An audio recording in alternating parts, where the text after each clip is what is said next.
Good morning, everyone. It's really nice to see people in person. Really nice to see people in the Zendo, and we still have our Zoom community joining us as well, and it's certainly great to see you here as well. I do have a special note for you people on Zoom, and that is what we're doing is Zoom right now, the hybrids, having people in person and online is a work in progress. And I'm letting you know that because my understanding is that today we haven't quite figured out how to get questions from you to the speaker yet. So we will be working on that. So please bear with us. So, I was thinking about when we closed the doors, the Dharma field, when the pandemic was really starting to get out of control. And it was shortly before the government actually asked for all buildings to shut down. And it's been 16 months, a little over 16 months. I remember when we shut it down, I was thinking, well, this will last a couple of weeks. And then it was also last a couple of months. And I was like, oh, this is going into next year. So it was, it's just all I can say is after all that time, so nice to be back here in this space with all of you. It's nice, as I put, the title of my talk, by the way, is Sanghaing. So the word Sangha, and then I put an ing at the end of it, Sanghaing. Because I've been thinking a lot over the last year about what Sangha is. And I'm guessing that all of us have been thinking a bit about what Sangha is. And so I just thought it would be a nice topic to touch on. And one of the things I thought about as far as what Sangha is, and it's a word actually when I started looking at books, just to see what some of the wiser teachers out there have been saying about Sangha. I was surprised to see that the same word that came to my mind popped up in both of theirs. I assume it's probably not an uncommon term, and that's friends. So when I came here this morning, I was thinking it's just nice to see friends again. And, as I wrote that, I thought, well, of course, friends in person. I've certainly been seeing friends online. But seeing friends in person again has been nice. And I thought, well, it's been happening in my social life, right? I've been seeing more people again. My social calendar is actually starting to fill up. Before, my life was so predictable. I could tell you what I was going to do on a Thursday evening, and I could even tell you at what time I'd be doing certain things. I get that predictable. And now people are coming into my life again, and I'm visiting people, and things are getting to be a little more unpredictable, and I actually have to start using my calendar again to figure out what's going on. But, when I was thinking about those friends, I was thinking the friends that we have here, the friends that are showing up here at the Zendo, are different kinds of friends than the friends that we usually talk about. And it includes the friends we usually talk about, but the friends here that we practice with are a different kind of friend. They're a special kind of friend. And I realize when I say that, I don't want to make it sound like it's a better kind of friend. So I don't want to make that kind of distinction, but it's a different kind of friend. It's a different kind of friendship than we normally might share with others. We're a Sangha. Right? And that's why I said I want to sort of look at what that term means. Now, Sangha is one of those terms. It's one of the three treasures: Buddha, Dharma, and Sangha. And on a recent talk, might have even been my last one, I defined those terms pretty quickly. I said, Buddha is truth or reality, Dharma is the teaching, and Sangha is the community of people who are taking up this way, who are devoted to taking up this way. And then I said that, and I said, actually, that just skims the surface, because you could say much more about each of those terms and how they interrelate to one another. And at that time, I said, but good enough for the purposes of that talk. And I'm going to say good enough for the purposes of this talk, except Sangha. Sangha I'm going to look at a little bit more closely. So again, the way that I define Sangha, just in my short definition, is a community devoted to taking up this way. And like I said, doesn't quite get at it, but it certainly does give a quick pencil sketch of what Sangha is. Thich Nhat Hanh deepens it a little bit in a sketch that's only a little bit more complex. We might say he's using a pen brush. I just got a pen brush recently, and I'm an inveterate doodler, and now I have this new tool with which I can doodle, and it's been a lot of fun. So Thich Nhat Hanh maybe is using a pen brush to sketch out his Sangha. And he says Sangha is the fourfold community of monks, nuns, laymen, and lay women, as well as the other elements that support our practice.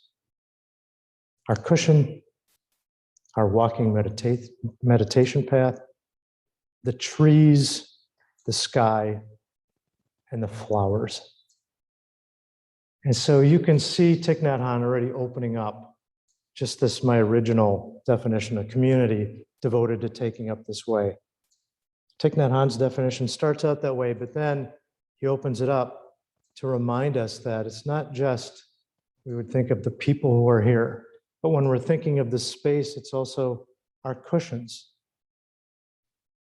When I teach meditation instruction, which again has been 16 months or longer ago that I did that, but when I did that, one of the things I would tell people is that when we enter the zendo, the meditation hall, we go to our cushion and we bow to it.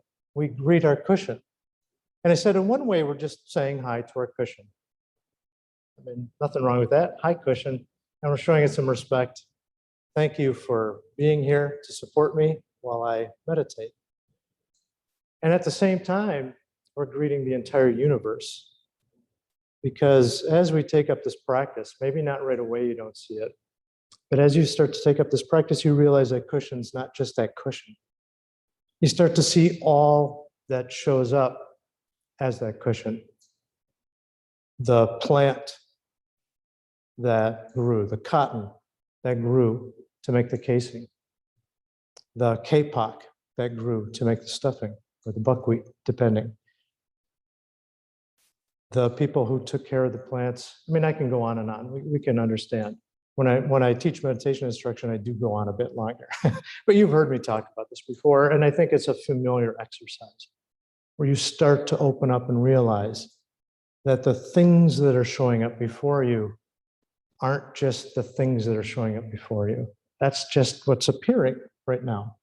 But what's actually showing up is the whole universe showing up as that cushion. So when we bow to the cushion, we're bowing to the whole universe. So Thich Nhat Hanh starts to show us that in his sketch of Sangha. So it's not just the people who are sitting here and coming together, it's also the cushion. It's also the meditation, walking meditation path, or here, the floor of this zendo, which is so exquisite to walk on as it kind of gives in certain areas. I mean, there's something just pleasing about that to me. The sounds it makes as you're walking through the zendo.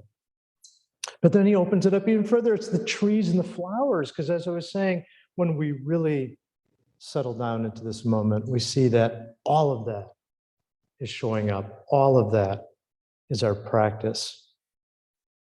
It really took me a little while to realize just how much was going into my practice when I was sitting sesshin for a number of times. Then I started to realize that every time I sat sesshin, my spouse was still at home and had to take care of things by himself. Not a big deal. Sessions last about a weekend. But there's that separation. There are, if something's going to happen at home, say the time that we were standing in the kitchen and water just started pouring out from under our dishwasher. And good thing we were standing there when it happened, right? But if something like that's going to happen, he's going to have to take care of it. Right? He's responsible. He's actually helping take care of my sesshin practice. He's actually practicing sesshin with me while I'm sitting here. And that really struck me. He practices along with me. So Thich Nhat Hanh then opens up in that little sketch that he gives. There's a definition that Katagiri gives of Sangha that's even more spacious.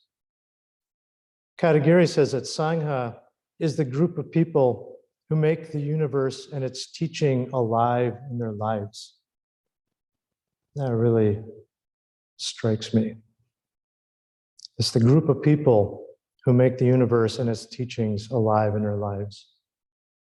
And in doing that, what Thich Nhat Hanh was pointing out about the trees and the flowers, that's all there. What I like about Katagiri's definition is it doesn't limit it to any kind of sect or any kind of religion. And people who are doing this, who are making the universe and its teachings alive in their lives, that's Sangha, that's that group of people. And you can be far-flung because you realize that you're not exactly far-flung, which again is what I think I experienced as we were broadcasting solely through Zoom, and was touched to see people who I'd never heard of before, some people who I'd heard of before but hadn't seen in a while, and of course people that I saw regularly at Dharma Field. So Katagiri goes on then, and he talks a little bit more about Sangha. He says, Sangha is a community, but it's not the usual sense of community, because this community has many people who try to follow the Buddha's way.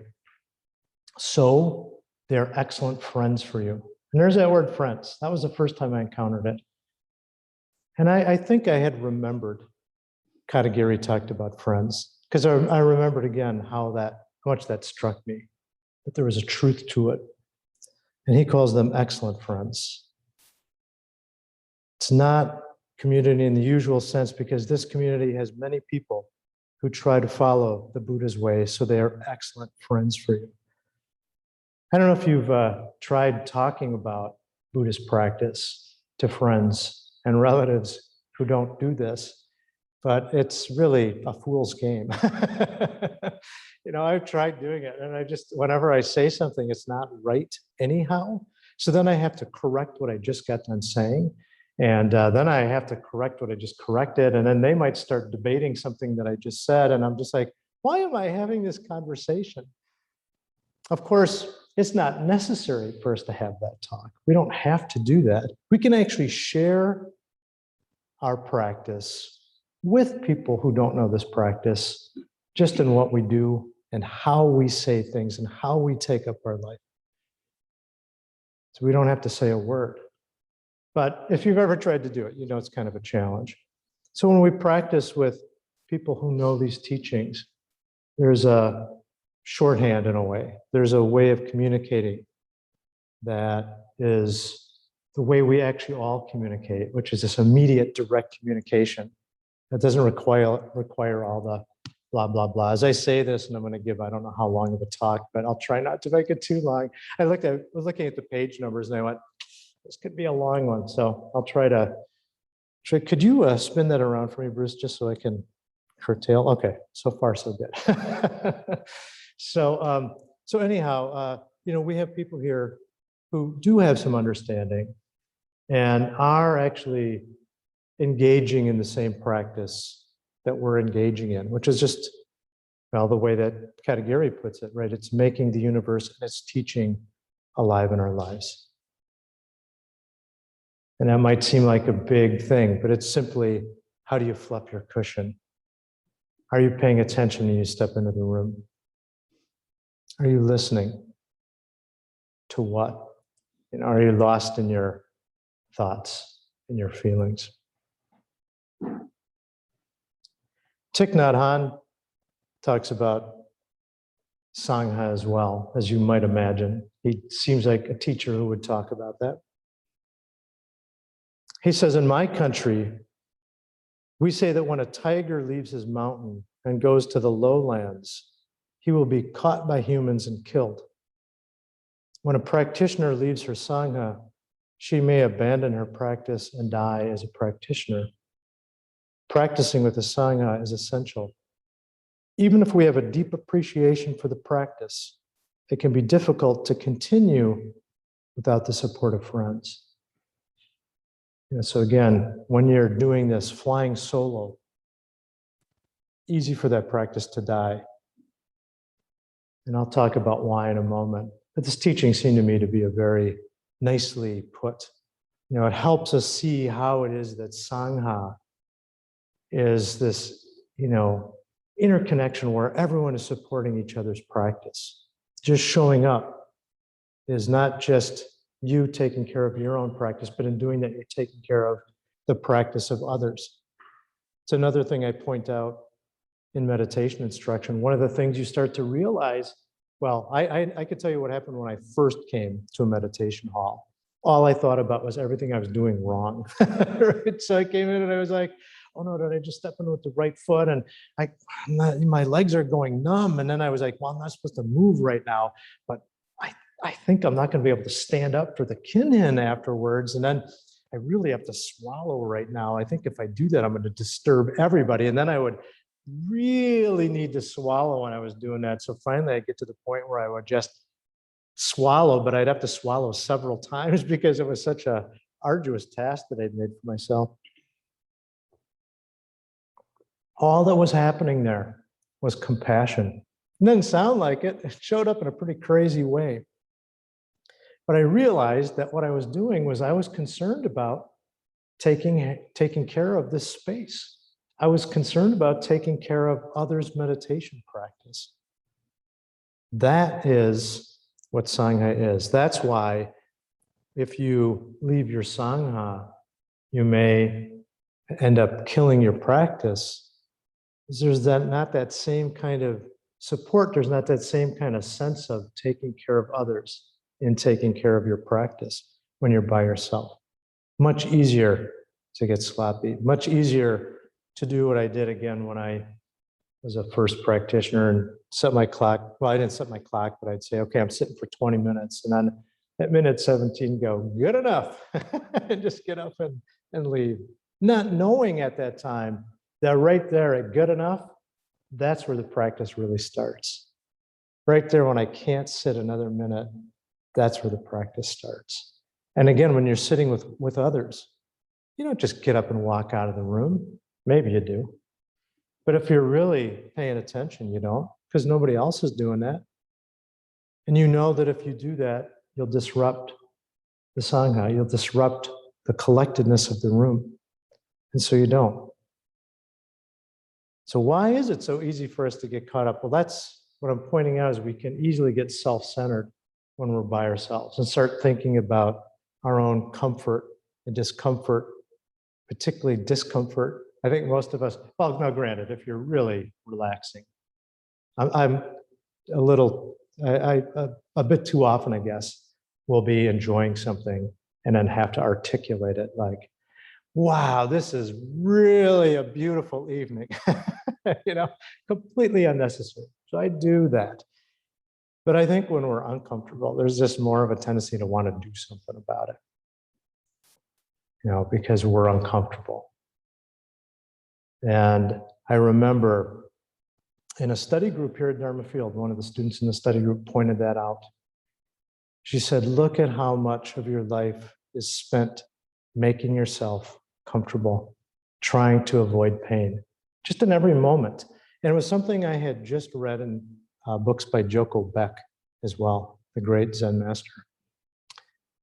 She pointed out that same thing, how much of your life is spent trying to adjust our bodies or do whatever it is in order to make ourselves more comfortable or to avoid pain. What happens there is you can start to see we're getting self-centered in a way that when we're with Sangha, we're not. With Sangha, we start to do what actually comes very naturally to us, which is to take care of others. When we're alone, we do that thing that also comes very naturally to us, which is take care of, indulge ourselves. We lose perspective. We get caught up in the drama of our lives. I think about when I went to graduate school. So I was studying English, and that's not like studying grammar. It's studying literature, English literature, American literature, and then studying literary theory. God help us. We studied literary theory and literature and maybe a little bit of the other stuff because we had to teach English, though they kept telling us, teaching composition, you don't need to know grammar or anything like that, which I think is true, but that's neither here nor there. But anyhow, when there I am in the English department, and suddenly there are gods walking among us, right? There's a hierarchy. There are the people who are like the chaired professors. And the chaired professors, they're you want to get in one of their seminars, not just chaired professors, but this is the guy right here. This is the guy who coined the term postmodernism when talking about literature. I could take a seminar with that guy. Woo, now, talking to a room full of people where most of you are probably going, blah, post blah, blah, I don't even know what he's talking about, or who cares, right? But when you're in that environment, suddenly it matters. And suddenly that whole world of English studies, there are stars, there are people who you really want to meet, be in their presence and hear their ideas, read their books. And yet when I would get outside of English world, and I talked to my friends about what I was doing in graduate school, it was actually worse than talking about Buddhism. Because I didn't, I made the mistake of being an academic, and I'd try to explain what I was doing, and I could just see the eyes get glassy. They'd be like, oh no, bail, get out of here. So we can lose perspective very easily. We get caught up in the little patch of our world that is showing up in front of us, right? That appears to us, the little circle of land, so to speak. In the Genjo Koan, Dogen talks about how we can go out in the ocean, and the ocean just seems to be a circle. And I like that. You just look around, it's what you can see, that's your world. And you understand it in a particular way, and you respond to it in a particular way. And all of that stuff matters so much to nobody other than, other than you and maybe a handful of other people. So it's real easy to lose our perspective, to get caught up in ego, ours, we think others. That professor's really got an ego. I remember somebody posted a poster. Now this gentleman has passed away, but he would not mind my sharing this because of his response when this happened. But one of the chaired professors, he was not a guy that everybody liked. I happened to idolize him almost, and it was kind of a problem, but other people hated him. And so there was a sign posted in the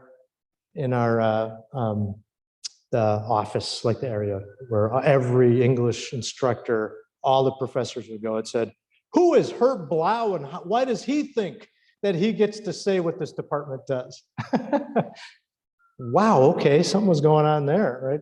And I remember Herb saying, well, he goes, I'm from showbiz. All publicity is good publicity. Though he did remove the signs as well. But we get caught up in that so easily. Katagiri puts it this way.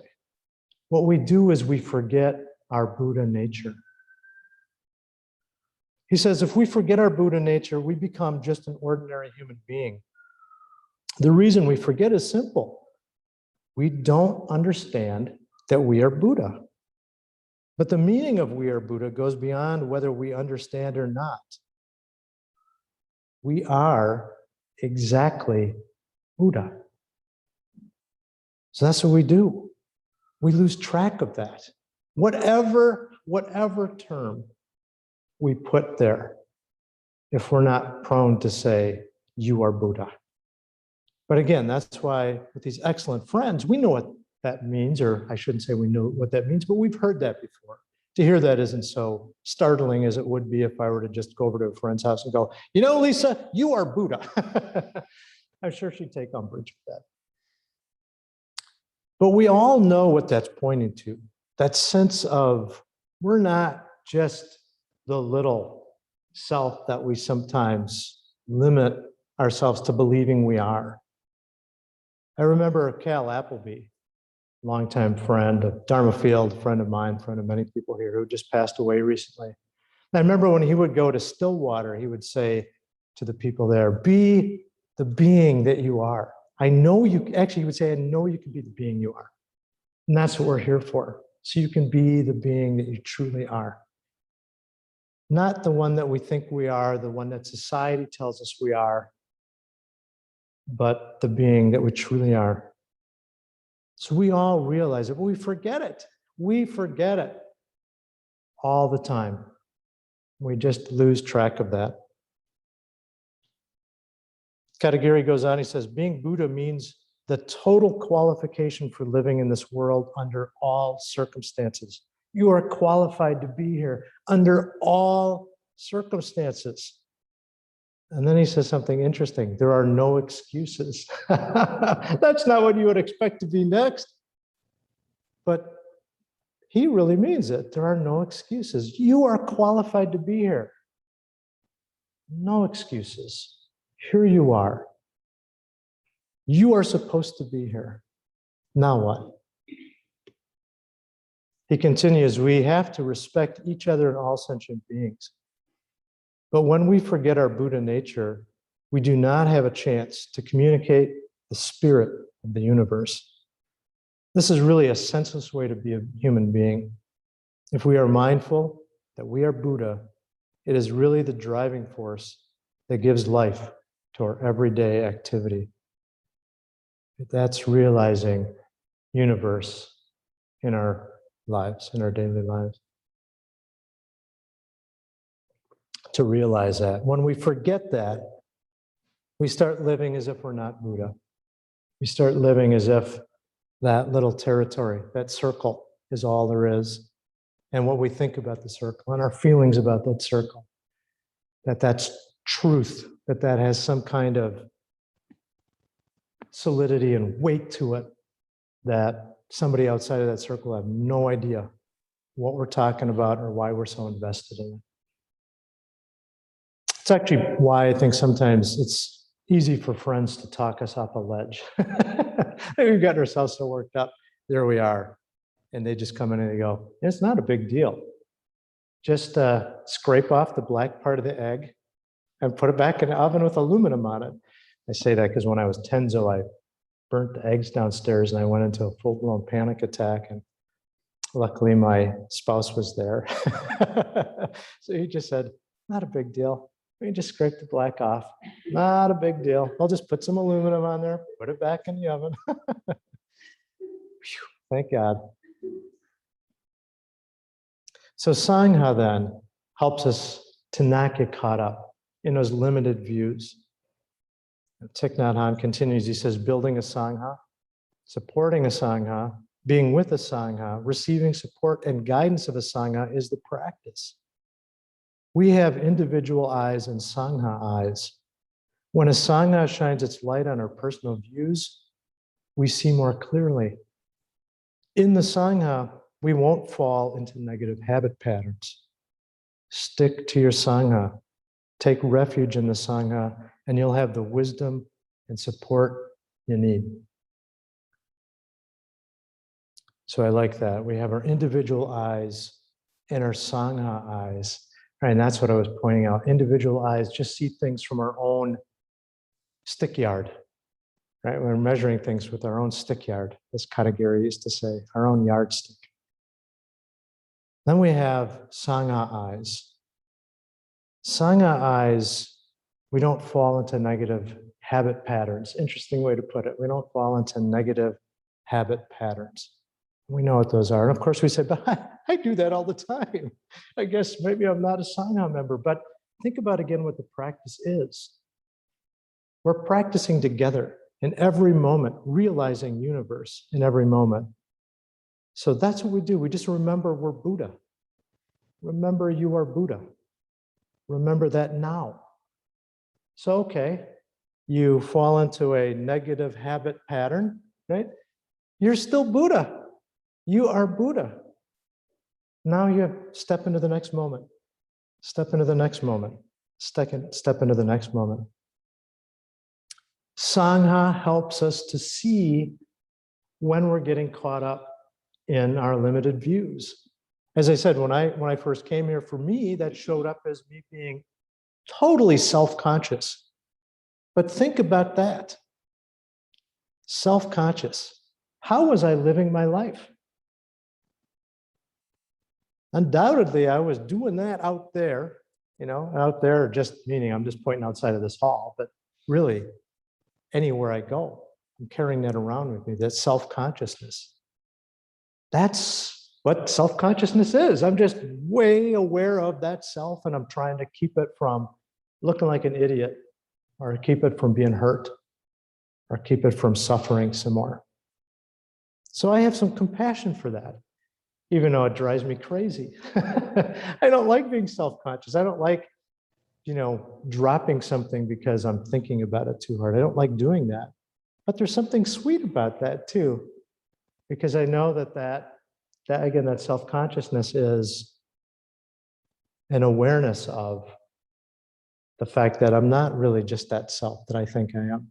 It's awareness. It's starting to see with Sangha eyes. It's starting to see outside of myself.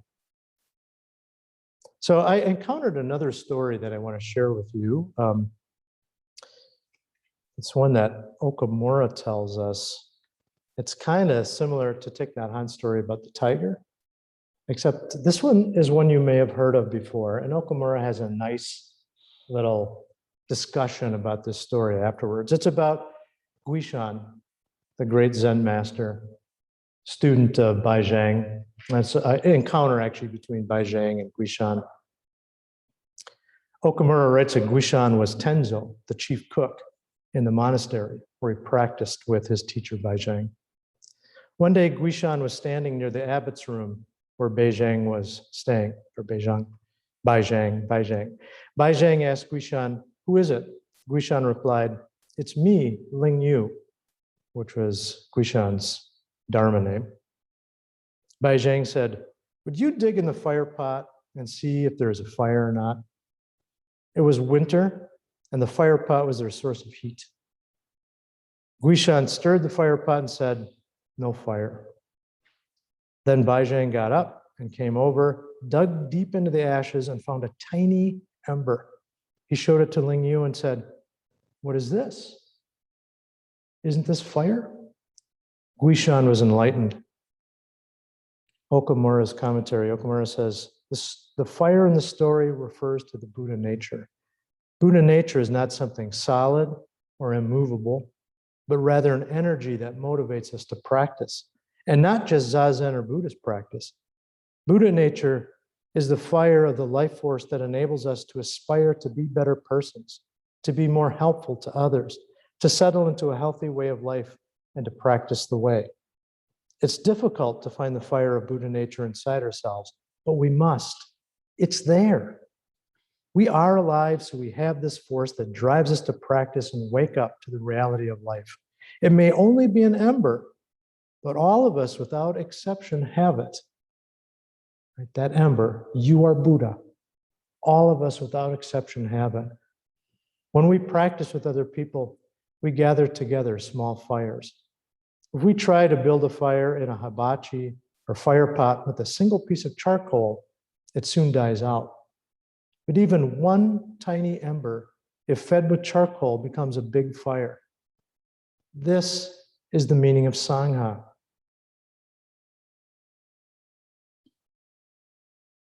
We practice together with other people in a Sangha. Each one of us has a small fire, which alone will die out sooner or later. Together, we become bigger than ourselves. This was Guishan Lingyu's enlightenment. So again, when we sit with others, we all have that fire, we're all Buddha, but when we come together, that fire lives. When we live alone, which we never are, but we can certainly live as if we are, that fire can easily die out. When we practice with others, we have Sangha eyes. When you just sit meditation in a room, you know the people you're sitting with in a way that you don't know them talking to them. It's a very different experience. I remember Bo gave a talk, it was a number of years ago, and he was talking about, might have been Sesshin, and he was talking about how intimately you get to know one another in a Sesshin, and you don't talk.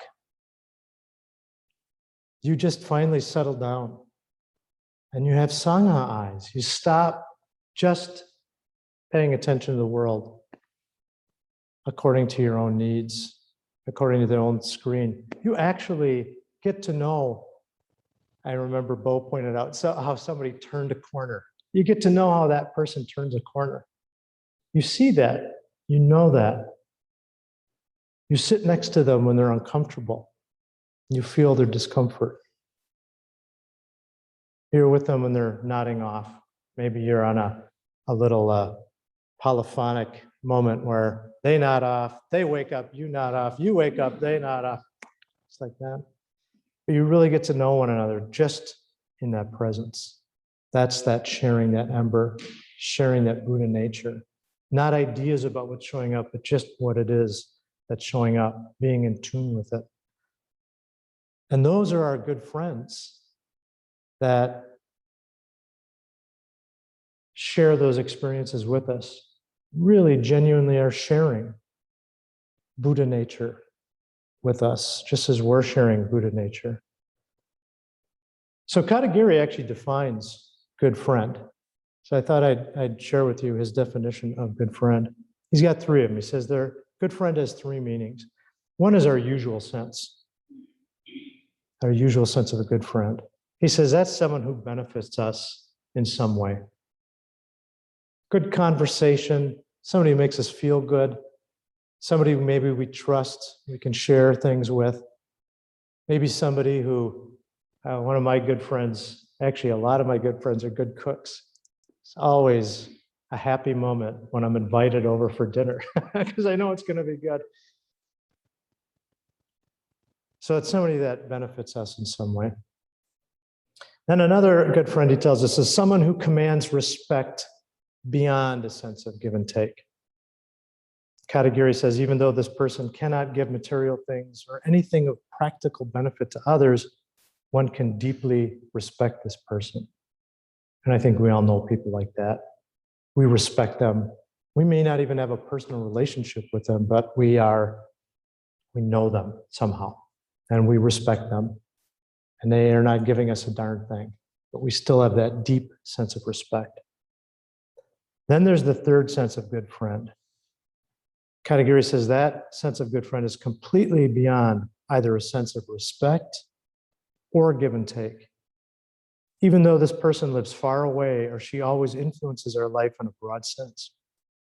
Even if we think of this person for just a moment, the presence of this person really helps our life. It's not merely our imagination. This third good friend is always helping us in many ways. That good friend seems to be a little bit harder to pin down, a little bit harder to say who this person is. Sounds to me like we're talking about reality. Reality is our good friend. That doesn't matter near or far. It's always near, but our sense about whether or not it's near or far. It's always just thinking of that, being in the presence of that helps our life. For this good friend that Katagiri is talking about, the universe and its teaching is alive. The universe and its teaching is alive. So we don't reduce them to our usual sense of what makes a good friend. Those evaluations, not as important. So Katagiri then says about Sangha, so you see the community we call Sangha is quite different from the usual sense of community.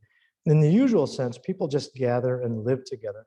But in the Sangha, each person has to be an excellent friend to all the others. Because we must be following Buddha's teaching, we must be following the essence, the virtue, the functioning of the universe, and therefore we become an excellent friend to others. Usually it is difficult to act in this way. This is why in communities in the United States, there are lots of problems. Most people think Sangha is just a usual community. This is understandable because the people who practice in the community are no different from other people. All of us are just human beings. This is true. We are human beings, but at the same time, we are not human beings. We are Buddha. Don't forget this point. That Sangha is not to forget this point. Sangha then is what we do. It's not a thing. So it's not a thing you join. You do Sangha by making the universe and its teaching alive in every moment. As I said when I was describing what that could look like, it looks like this. It looks like what's showing up. This is Sangha. And like I said, over the past year, what Sangha is struggled with a little bit. We are on the computers. And I had a sense of community there. But it was probably more a community of the first sort that Katagiri talks about. The good friends in the usual sense of some give and take. Perhaps even a little bit of the second one, someone who commands respect beyond a sense of give and take. But Sangha is really that third sense of a friend that's completely beyond either a sense of respect or give and take. Sangha is what we do. We realize universe together. It's actually the only way it can be done. When you realize that, or when it's realized, you can see that. When you don't realize it, you don't realize it. It seems like this is something that we have to do on our own. Struggle with it. It's really hard. And it maybe somehow, I don't know, something clicks, but it's the only way we can do it is together. Sangha is not falling into negative habit patterns, to paraphrase Thich Nhat Hanh. It's just about collecting the mind, settling the mind, being here, realizing universe. And I thought that talking about a settled mind, I'm taking this cue from Jed Larson, who said, maybe you want to talk about settling the mind before you talk about our COVID plan. So while I'm talking about a settled mind, I just wanted to really quickly talk about our COVID plan to end my talk. The COVID plan that we have, COVID, quite all right. I switched gears so fast there. But I haven't, you'll see. I'm coming back to Sangha at the end of this.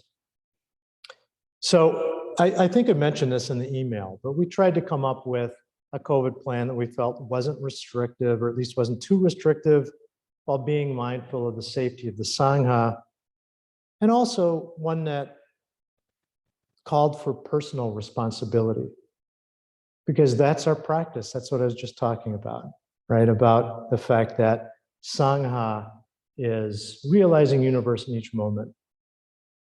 So we're responsible for that. We're responsible to take care of Sangha. That's Sangha, is taking care of Sangha, is seeing that we're not individuals. So first, I just wanted to make that note. I also want to let you know that it's a work in progress. So if there are things about it where you go, that's really screwy that you're doing this, please let me know that. We would be more than happy to hear your feedback on this. Michael Cody put it a nice way. He said, think of it as a dance. He goes, 2 steps forwards, 1 step back. 2 steps forwards, 1 step back. Cha-cha-cha, cha-cha-cha. You're doing the cha-cha-cha.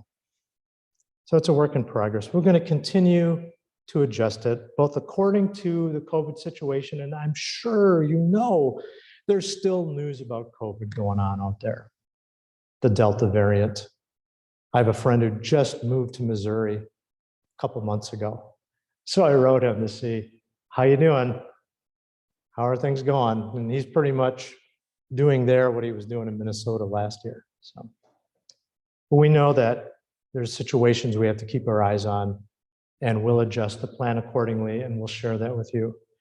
And we'll also adjust it according to feedback from our Sangha. We'll confer first, so it won't be every time we get a bit of feedback we change the plan, but we'll confer and adjust the plan accordingly. I also want to remind you it's a partial reopening. What I mean by that is you'll see mainly all of our sittings are back. Monday, Tuesday, Wednesday, we just have one evening sitting now, just to accommodate the classes. But we have no teach Though we are going to invite people to stay and socialize after the talk. I'm going to invite you to go outside, stand in the shade, and if that ends up being too hellish, we can work out another solution. But I invite you to join us out there. Unfortunately, the board members are going to have to dodge out after a little bit, so forgive them in advance. Also, there are no sessions currently scheduled through the end of 2021. So we're just a little uncomfortable doing sessions yet. It's very intimate. You sit with people for a long time. And if you stay at Dharma Field during the session, which is recommended because it really keeps you in the practice, now you're sleeping with other people as well, in the same room with other people. And so we just want to be cautious about that, be safe. So right now we're putting that on hold. Though our plan is to schedule some extended zazens in the fall. That won't be quite as intense as a session. So we'll let you know about that. I also want to talk about our face mask and social distancing policy. Just a reminder, we're asking that if you're vaccinated, masks are optional, right? So weigh that for yourself. If you're uncomfortable not wearing a mask, by all means, wear a mask. Don't feel pressured to go without a mask. And maybe you feel pressured that way because you might feel that if you put on a mask, people are going to think you're unvaccinated, and then you're going to get an earful. Mary. Yeah, I was concerned that because I'm wearing a mask. Right. I don't think I'm unvaccinated. Right. I'm not. Yeah. I'm vaccinated. That was one of my points. We're going to ask that I know people have strong ideas about masks, wearing them or not wearing them. So if you see someone wearing a mask, don't make an assumption. I'm wearing a mask except when I talk. Steve Hagen is wearing a mask. We're both vaccinated. Jed Larson is wearing a mask. He's vaccinated. There are probably others here as well. I don't want to out anybody or, whatever. But so don't make any assumptions. But again, we do ask that if you're unvaccinated, we request that you should wear a mask and social distance. I know people have strong feelings about this because I've heard them. So I know there are very strong feelings. This right now isn't the place to get into them. I'm happy to talk with you about this stuff. But what I'm going to ask is when you're at Dharma Field, this has to do with settling the mind of the community. So just ask you to look at what is the community practice. So again, this is looking with Sangha Eye. When you sit meditation, one of the things we ask is you don't wear distracting clothing. I do remember for a while, there was a practitioner who wore hot pink sweatpants that said pink right on the butt. A little distracting, kind of grabs your eye. We're trying to loosen the grip we have on objectifying the world in this space. So we usually ask people don't wear anything too flashy that's going to catch people's eyes. It's only for that reason, is that otherwise we're right there doing business as usual. But again, think about how you take care of the room normally, how you're concerned about moving and making noise and all kinds of things. And so you don't. Same thing with wearing masks. Just follow the community standard. That's all we ask. Whether or not you agree with why we're doing it, at this point doesn't matter so much. I ask that you look at that because that is what Steve points out to us. That's your mind leaning.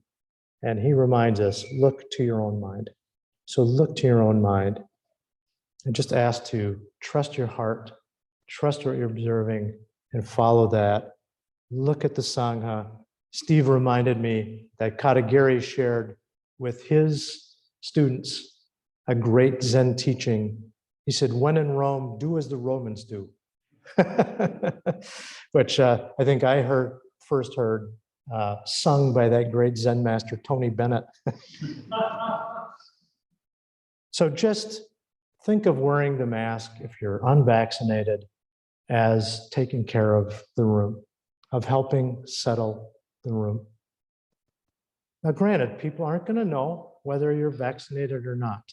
So again, this is just asking you to take care of this, to take some personal responsibility. It's like the Tenzo in the story that Dogen tells, who's drying the mushrooms in the hot sun. And Dogen says, you could do this some other time, you know? And the teacher says, really, if not now, when? And then Dogen says, well, you could have your students do this. And the teacher, or the Tenzo says, who was a teacher, a profound teacher in what he said. He said, if I don't do it, who will, right? Take personal responsibility and just do, when in Rome, do as the Romans do. That is practicing Sangha. So with that in mind, the COVID plan, thinking of that as practice, and thinking of everything I've said about Sangha, that Sangha is practice. I wanted to end on this note and just invite you, let's Sangha together. And I actually did leave time. So if people have questions or comments, I'm happy to take them at this time. Yeah, Mary. Where did you get the lines on Sangha?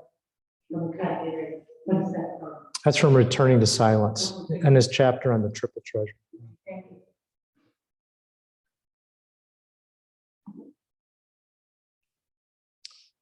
Is there a question there? Oh, good. We do have Zoom questions. Yeah. Yeah, just to let you know, we had, we had 42 people join us today Oh, online. great. Thank you. Nice to, I wish I could see you right now. Maybe we'll be working that, but nice to at least see the HAL 9000 eye there pointing at me. Thanks for sharing, Jose. Yeah. Steve? Yeah. When Jose or someone online makes a comment, you may want to repeat that so that the people online actually hear what was said. I don't think that Jose is my friend.